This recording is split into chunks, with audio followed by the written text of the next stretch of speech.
4000 soat tomosha vaqtiga erishish juda ham oson va bugungi videoda men bunga erishish uchun siz bilishingiz kerak bo'lgan 4 ta usulni o'rgataman. Siz yangi youtuber bo'lsangiz, bu usullarni qo'llab ko'rib, bir oy ichida 4000 soat tomosha vaqtiga erishishingiz va monetizatsiya yoqishingiz mumkin bo'ladi. Agarda tayyor bo'lsangiz, videoni boshladik. Birinchi usul end screendan foydalanish. Bu juda ham oddiy usul. Siz bor yo'g'i bitta funksiyani yoqib qo'ysangiz, bas. Ajablanarlisi shundaki, ko'plab yangi youtuberlar hali ham bu usulni sinab ko'rishmayapti.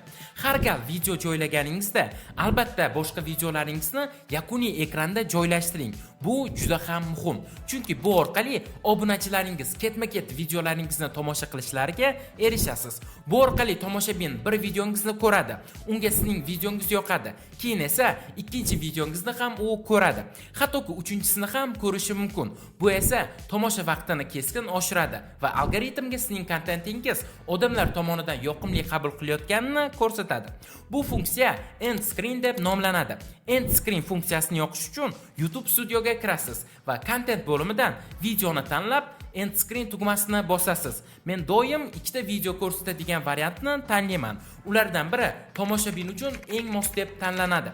Bu degani har doim ularga sizning yangi videongiz yoki algoritmga ko'ra ular uchun eng mos keladigan video taklif etiladi. Bu esa tomoshabinni navbatdagi videongizga o'tishga undaydi.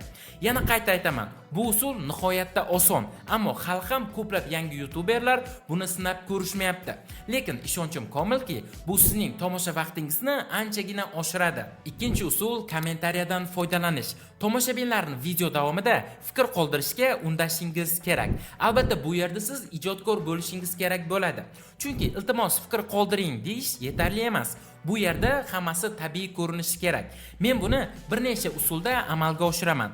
Masalan, o'zimning Vegeta kanalimda keyingi video kim haqida bo'lishini obunachilarimdan so'rayman va ular kommentariyada o'z fikrlarini qoldirishadi. Eng yaxshi yozilgan yoki eng ajralib turadigan kommentariyalarni pin qilib qo'yaman va bu usul ham foyda beradi.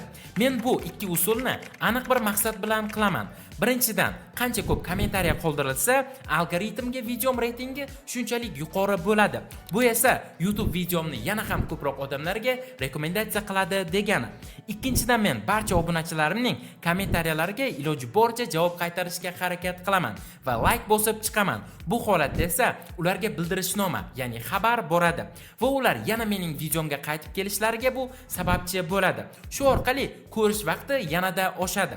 Albatta bu uzoq vaqt emas, lekin bu yerda har bir soniya muhim hisoblanadi. Shuning uchun har doim obunachilaringizni kommentariya qoldirishga undang. Siz tadbirkor yoki o'z sohangizning mutaxassisi bo'lsangiz, lekin YouTube kanalingizni rivojlantirishda qiynalayotgan bo'lsangiz, biz sizga yordam berishga tayyormiz. Biz jamoamiz bilan hozirda 10 dan ortiq YouTube kanallarini yuritib kelyapmiz va bu borada sizga ham yordam berishimiz mumkin. Biz sizning kanalingiz uchun bir oylik kontent rejasi tuzamiz, ssenariy yozamiz, videolaringizni montaj qilamiz, dizayn tayyorlaymiz. YouTube uchun to'liq optimizatsiya qilib, videoni YouTube ga joylaymiz. Siz faqat videoga tushib bersangiz bas, qolganini o'zimiz bajaramiz. Agar bizning prodyuserlik xizmatimizga qiziqqan bo'lsangiz, video ostidagi saytga o'tib, anketani to'ldiring. Uchinchi usul timecode funksiyasi. Agar siz bu nima ekanligini bilmasangiz, timecode bu videoni bir nechta bo'limlarga ajratadigan kichik yozuvlar hisoblanadi va ular tomoshabinga qayerda nima borligini ko'rsatadi. Ba'zi youtuberlar timecodelarni yaxshi ko'radi, boshqalari esa yoqtirmaydi. Men shaxsan timecodelarni juda ham foydali deb bilaman va buning ham o'ziga yarasha sabablari mavjud. Oxirgi marta siz biror video ochib, uni biroz ko'rib, zerikib chiqib ketganligingizni eslang. Bunga ikkita sabab bo'lgan bo'lishi mumkin. Birinchidan, videosini qiziqtirmagan, ikkinchidan, asosiy qiziqarli joyiga yetmasdan chiqib ketgansiz. Mana shunday paytda timecodelar juda foydali bo'ladi.